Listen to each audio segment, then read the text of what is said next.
আসসালামু আলাইকুম বন্ধুরা, সবাই কেমন আছেন? আশা করি আলহামদুলিল্লাহ ভালো আছেন। আজকে জীবনের প্রথম মোটো ব্লগ নিয়ে হাজির হলাম আপনাদের সামনে। ভ্রমণ, প্রকৃতি আর রাইডের কিছু মুহূর্ত আপনাদের সাথে শেয়ার করার চেষ্টা করব। আজকের রোড হচ্ছে রাঙ্গুনিয়া থেকে বড়ইছড়ি, ঘাগড়া রোড হয়ে রাঙ্গামাটি, তারপর কাপ্তাই ঘুরে আবার রাঙ্গুনিয়ায় ব্যাক। পথে পাহাড়, লেক আর প্রাকৃতিক অসাধারণ সৌন্দর্য ক্যামেরাবন্দি করার চেষ্টা করেছি। এইটি আমার জীবনে একদম নতুন অভিজ্ঞতা, তাই ভুল ত্রুটি হলে ক্ষমা সুন্দর দৃষ্টিতে দেখবেন। এইটি বড়ইছড়ি ঘাগড়া রোডের মাঝপথে একটি দৃশ্য। জায়গাটা সুন্দর, ক্যামেরাতে যা দেখছেন তার চেয়ে বাস্তবে আরও সুন্দর। চারিদিকে সবুজ, এক পাশে পাহাড় আর এক পাশে ঢাল, খুব সুন্দর।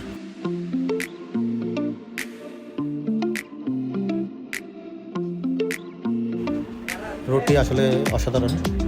এটি যত চলছি ততই মধ্যে হচ্ছি দেখছি। তো আমরা বড়ইছড়ি ঘাগড়া রোডের প্রায় শেষের দিকে চলে আসছি। এটি হচ্ছে রাঙামাটিতে প্রবেশ করেছি, রাঙামাটি রোডে প্রবেশ করেছি। তার যাওয়ার পথে কিছু চিত্র, তার সাথে সাথে আমরা কাছাকাছি চলে এসেছি। এখন আমরা এখানে এসে যাত্রা বিরতি দিব।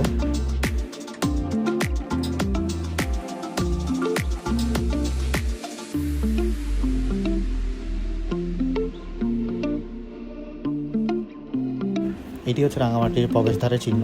পাহাড়ের চূড়ায় বড় করে রাঙামাটি লেখা আছে। তার সাথে সাথে আমরা একটু যাত্রা বিরতি দিয়েছি। আখের একদম ফ্রেশ জুস খেয়ে আবার আমরা রাঙামাটি সদরে রওনা হলাম।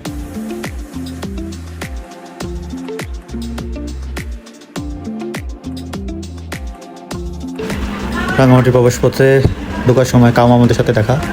আমরা ধীরে ধীরে রাঙামাটির প্রবেশদ্বারে প্রবেশ করছি। এখন প্রায় মানিকছড়ির কাছাকাছি, একটু পরেই আমরা মানিকছড়িতে ঢুকবো।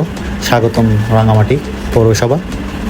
চলে আসলাম উপজেলা পরিষদ রাঙামাটি।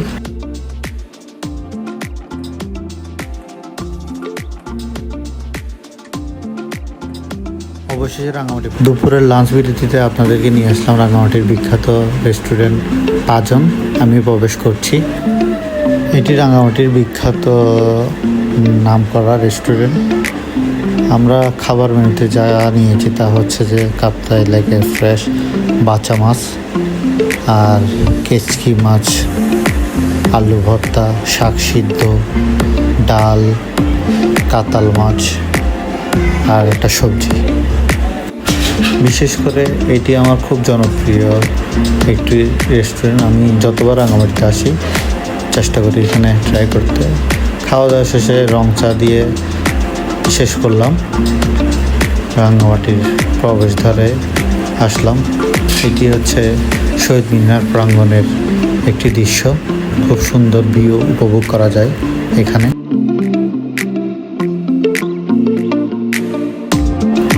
এটি হচ্ছে অন্যতম পলাইল পার্ক। এখন আমরা প্রবেশ করলাম আসাম বস্তি ব্রিজে। বিকেলের অপরূপ সৌন্দর্য দৃশ্য, চারিদিকে লেক ভর্তি পানি, দূরে পাহাড় আর আসাম ব্রিজের মনোমুগ্ধকর জায়গা। এখন আসাম বস্তি পুরোটা ঘুরে আমরা কাপ্তার দিকে রওনা হব। আসাম বস্তির পাশেই দুইটি পাশাপাশি ব্রিজ। আসাম বস্তি ব্রিজ ঘুরে এখন কামরার উদ্দেশ্যে রওনা হলাম। সাথে আছে আমার ভাই ইমন। আমরা দুইজনই ওই দিন ঘুরতে বেরিয়েছিলাম। রাঙামাটিতে বাইক নিয়ে ঘোরার জন্য অন্যতম একটি রোড আসাম বস্তি রোড। এটি খুব সুন্দর, মনোমুগ্ধকর। এখন এসে থামলাম ভিউ পয়েন্টে, যেখানে লেখা আছে আই লাভ রাঙামাটি।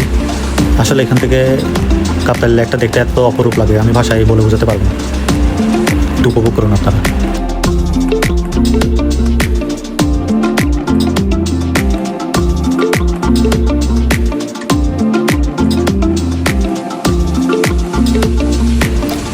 দেখতে দেখতে আমরা আসাম বস্তি প্রায় শেষের পথে। জায়গাটি ক্যামেরাতে যেভাবে দেখছেন আসলে চোখে দেখলে মন জুড়িয়ে যাবে। অসম্ভব সুন্দর একটি জায়গা। এখন চলে আসছি আমরা কাপ্তাই বাঁধের ঠিক অপোজিটে। এটি কাপ্তাই হ্রদ, পানিতে ভরপুর কানা। আমরা আমাদের ভিডিওর প্রায় শেষ প্রান্তে, শেষে যাওয়ার আগে দু একটি কথা আপনাদের সাথে বলতে চাই। সেটি হচ্ছে যে আমাদের বাংলাদেশটা আসলে সুন্দর, এটা ঘুরে ঘুরে দেখতে হবে।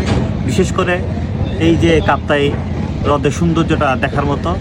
আপনারা এই বর্ষার যে মৌসুমটি আছে, এই মৌসুমটিতে এই লেকে আসবেন, পাহাড় দেখবেন, লেকে ঘুরবেন, ভালো লাগবে আশা করি। সবার জন্য শুভকামনা, ভালো থাকবেন আর আমার চ্যানেলটি সাবস্ক্রাইব করে দেবেন। আবার নতুন জায়গায় এক্সপ্লোর করে আপনাদের সামনে আসবো। আজকে এই পর্যন্ত, আল্লাহ হাফেজ।